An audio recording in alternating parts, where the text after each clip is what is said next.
Omotenashi, the art of creating comfort by quietly observing and responding to unspoken needs and not expecting anything in return.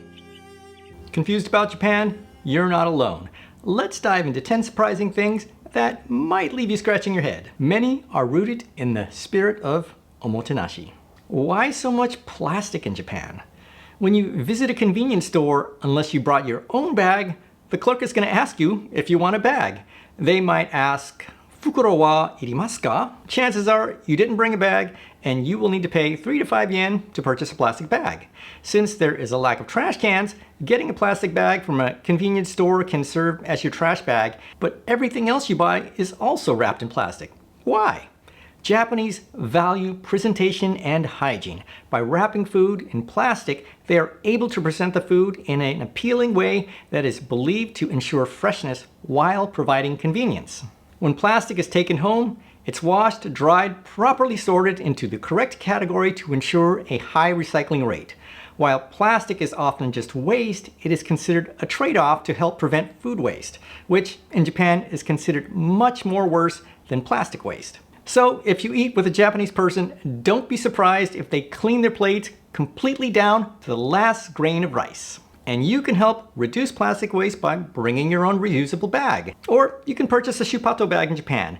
These bags are compact and they come in a variety of sizes and designs. You can buy one from Don Quixote or other major chain stores such as Yodobashi Camera.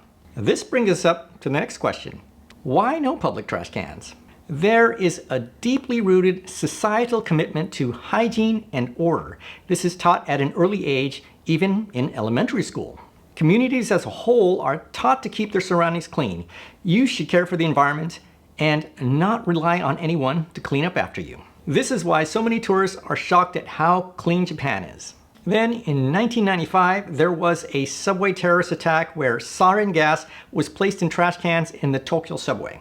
After this event, to prevent future attacks, almost all trash bins from public spaces were removed and most never returned. So as a tourist, what do? You carry your own small trash bag with you and dispose of the contents when you get back to your accommodation.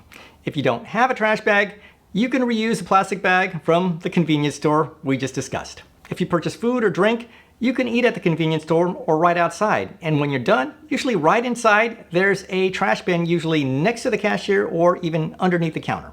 But you should only use these for items you purchased at that specific store. Why don't Japanese give up their seats on the trains? There are special priority seats reserved for elderly, pregnant women, disabled people, and those with small children. And it's normal to offer these seats when someone who needs them boards. But sometimes this doesn't happen. This one puzzles a lot of visitors and took me years to understand. In fact, I consulted a few Japanese to be sure I got this right. So let me explain. In Japan, people don't always give up their seats on trains as quickly as you might expect because of how important it is to keep things polite and without making a big deal out of the situation.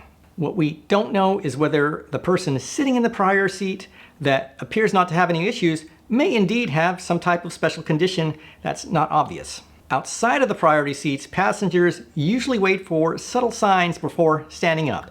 This is because Japanese culture values avoiding embarrassment.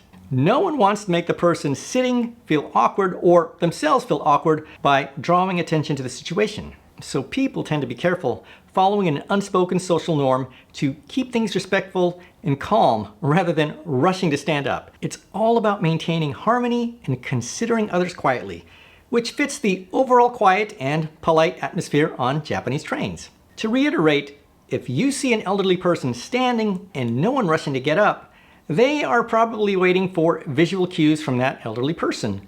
Or you may not have noticed the subtle notion of a Japanese person actually offering their seat. For travelers, it's best to observe what's happening and offer or accept seats politely and quietly without pressure. For example, if you want to offer your seat to an elderly person, you can quietly say "sumimasen" and motion to your seat. This relaxed approach is highly appreciated in Japan. Why can't I ask for modifications to my meal? At first glance, Omotenashi's spirit of selflessness and anticipating every guest's need might seem at odds with the reluctance to alter dishes on the spot. However, in traditional Japanese cuisine, the highest form of hospitality is to present a meal exactly as the chef envisioned. Chefs pour their soul into every dish, anticipating what you'll love before you even ask.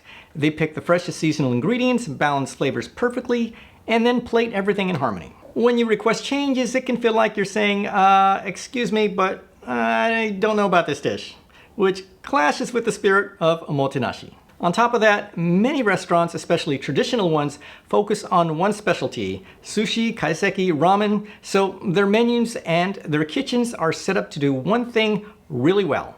Swapping out ingredients isn't just a small tweak. It can throw off the whole balance and timing they've perfected. If you need big changes, say vegan or even gluten-free, it's best to look for places that advertise those options up front. That way you can still enjoy top-notch meals without ruffling any chef's feathers. Why do people slurp noodles so loudly? In Japanese noodle culture, think ramen, soba, udon, slurping serves as a practical purpose. It cools down piping hot noodles, enhances their aroma, and makes it easier to lift the noodles with a chopstick. By slurping, you're enjoying the noodles at full flavor and temperature the way the chef meant it to be. Slurping signals your appreciation to the chef. So another paradox, while in general being quiet is appreciated, eating slurping noodles loudly is not considered rude, but rather a compliment that you're fully savoring the meal. This practice ties into the spirit of Omotenashi, where guests' enjoyment honors the care taken in preparation, so go ahead and slurp your noodles. Why tipping isn't customary? In Japan, exceptional service is considered the default, not an add-on.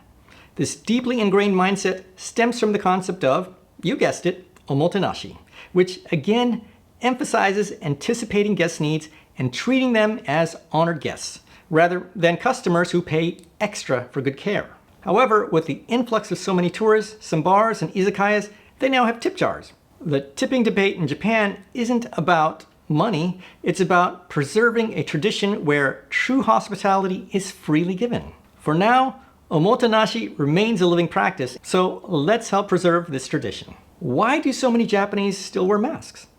The spirit of Omotenashi, selfless hospitality, and anticipating someone's needs goes way beyond hotels and restaurants. This practice of mask wearing in Japan is deeply rooted in history and culture, far predating the COVID-19 pandemic. While many people keep wearing masks even after COVID restrictions eased, it's partly an expression of that same hospitality. It's a simple way to say, I care about you, your comfort, and your health, not just my own. By covering their face, they're not just protecting themselves from colds or allergies, they're also minimizing the chance of spreading something to you. It shows thoughtfulness and respect for everyone in shared spaces like on public transportation.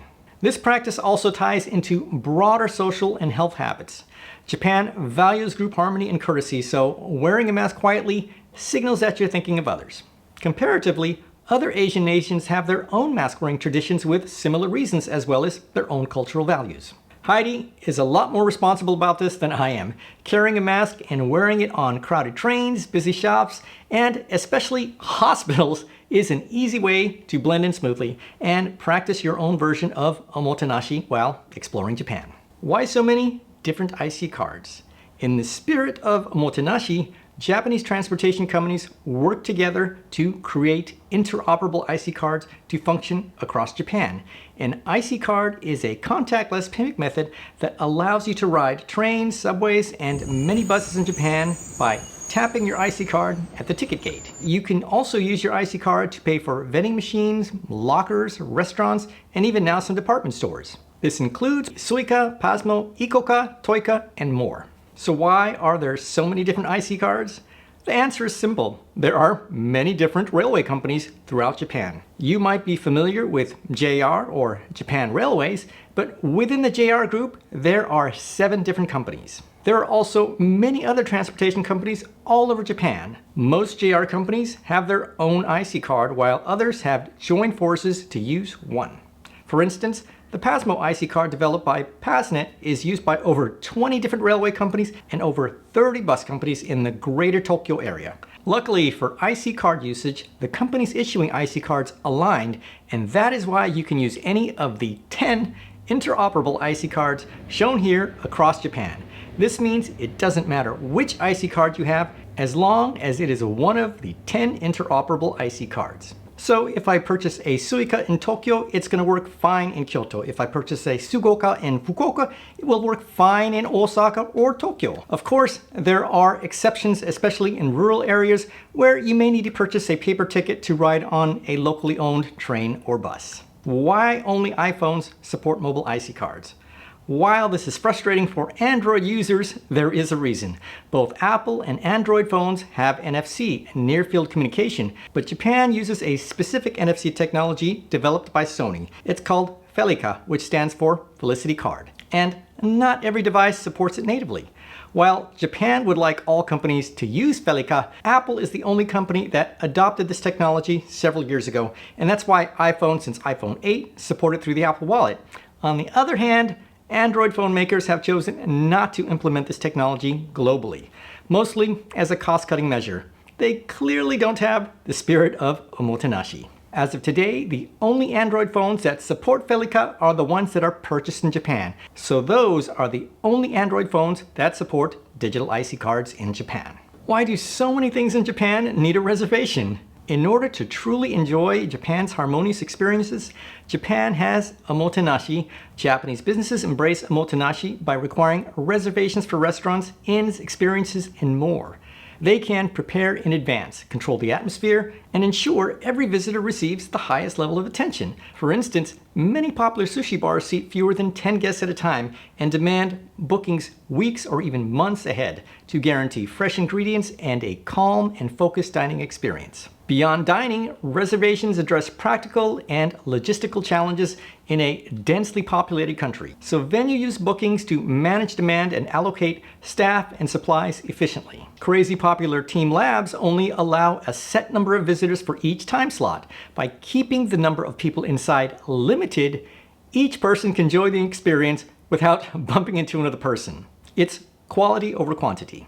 As a traveler, you can avoid last-minute disappointments by planning ahead. We have a video that goes into all the details on reservations. So now you know, when something puzzles you about Japan, first think about Omotenashi. Is there a relationship? Very often there is, and it's a good way to learn more about Japan's fascinating culture. What are other things that have left you puzzled?